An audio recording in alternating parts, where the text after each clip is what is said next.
Amados amigos e irmãos espirituais, nos colocamos na presença do bem, do grande Deus Criador, do Supremo Arquiteto do Universo, de nosso amado Mestre Jesus, da Santíssima Virgem Maria, dos bons espíritos aqui presentes, encarnados e desencarnados, para que possamos iniciar os trabalhos do dia de hoje.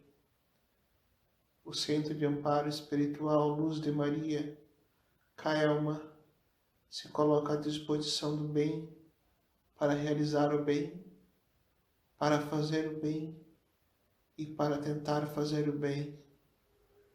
Que não esqueçamos nunca nosso compromisso com a espiritualidade, porque a espiritualidade não esquece de seu compromisso conosco.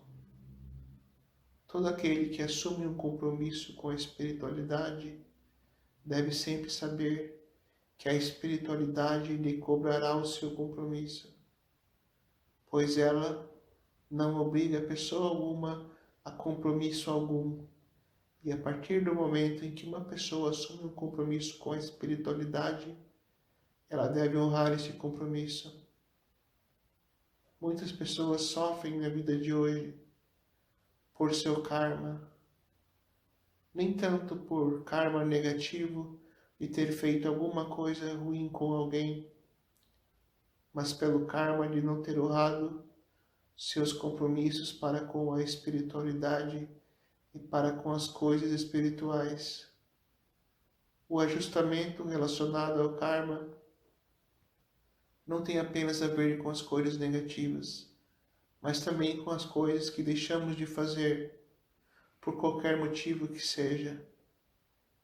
Para a divina providência, para a justiça perfeita de Deus, não existe justificativa. Aquilo que deixamos de fazer, porque deixamos de fazer, podendo fazer, nos será cobrado. Da mesma forma que um talento não utilizado é cobrado, o compromisso não feito é cobrado. A espiritualidade espera de nós, e a partir do momento em que nós assumimos um compromisso, ela conta conosco para o compromisso que foi assumido.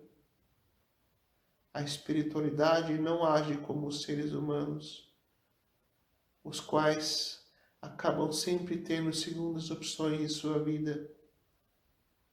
Nos relacionamentos humanos, é comum que uma pessoa, estando com outra, pense em ter uma segunda, uma terceira ou uma quarta opção para seu relacionamento, seja de amor, de amizade, de companheirismo, de familiar ou qualquer outro relacionamento que seja.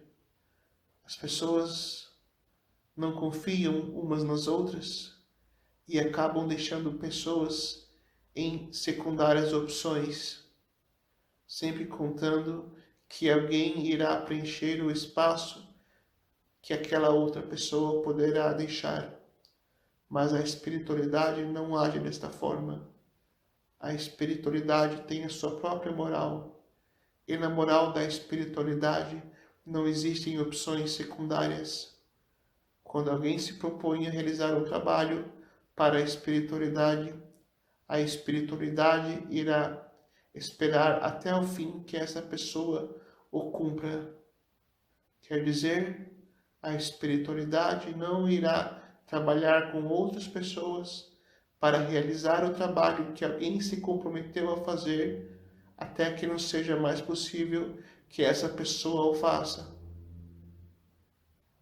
Os motivos que justificam que alguém não cumpra o seu compromisso com a espiritualidade, no sentido de cumprir a tarefa, dizem respeito, por exemplo, à morte da pessoa, que é o momento onde o compromisso deixa de ser exigido, pois não tem mais como ser exigido, como algum acidente brusco, algum acidente terrível, que impossibilite fisicamente a pessoa de realizar o seu compromisso.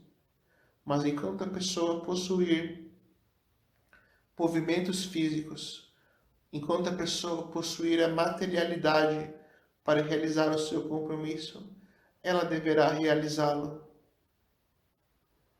Digo isso, pois muitas pessoas têm sofrido grandes karmas por não terem cumprido o seu trabalho para com a espiritualidade em suas vidas passadas.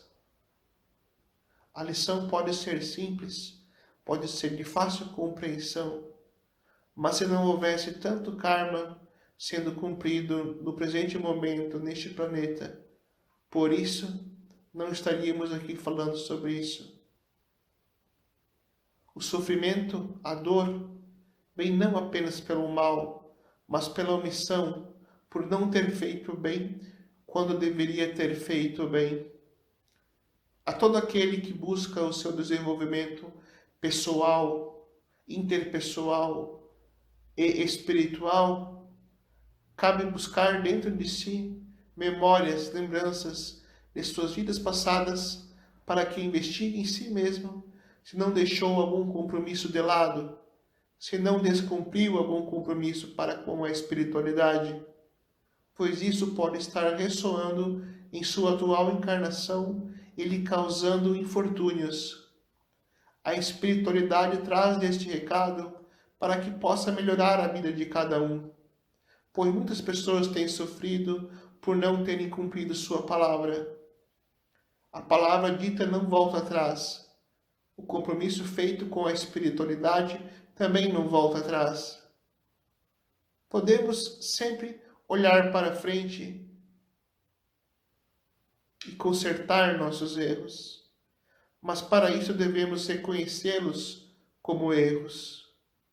Se deixamos de cumprir alguma tarefa para com a espiritualidade, devemos reconhecer isso, buscando as memórias, lembrando as lembranças e assumindo os erros, e a partir daí buscar a reconciliação com a espiritualidade e realizando algum outro trabalho semelhante que tenha o mesmo propósito e a mesma intensidade.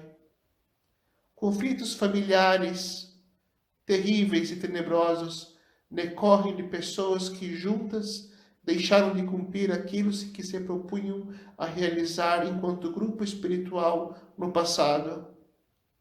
Familiares que se odeiam, familiares que se detestam, podem muito bem ter sido parte de uma mesma ordem esotérica, de uma mesma religião, de um mesmo grupo de pessoas que se uniram para realizar algo espiritual e deixaram todos de lado isso, todos sendo cúmplices de todos. Nesse caso, me refiro às pessoas que faziam parte de um mesmo projeto e elas mesmas, cada um em sua individualidade, se uniram para não cumprir o propósito da espiritualidade a qual se propuseram realizar.